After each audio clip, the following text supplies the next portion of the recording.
اور یہ عید کا دن تھا۔ حبشہ سے کچھ لوگ ڈھالوں اور برچھوں سے کھیل رہے تھے۔ ابا خود میں نے کہا، اے نبی اکرم نے فرمایا کہ کیا تم یہ کھیل دیکھو گی؟ میں نے کہا جی ہاں۔ پھر اب نے مجھے اپنے پیچھے کھڑا کر لیا۔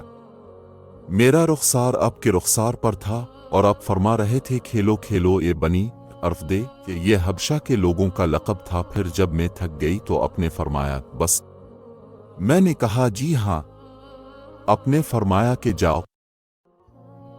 میں نے نبی کریم سے سنا، اپنے عید کے دن خطبہ دیتے ہوئے فرمایا کہ پہلا کام جو ہم آج کے دن عید الاضحیٰ میں کرتے ہیں یہ ہے کہ پہلے ہم نماز پڑھیں، پھر واپس آ کر قربانی کریں۔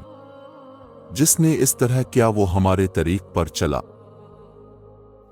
حضرت ابوبکر رضی اللہ عنہ تشریف لائے تو میرے پاس انصار کی دو لڑکیاں وہ اشعار گا رہی تھیں جو انصار نے بیعت کی جنگ کے موقع پر کہے تھے۔ حضرت عائشہ رضی اللہ عنہا نے کہا کہ یہ گانے والیاں نہیں تھیں۔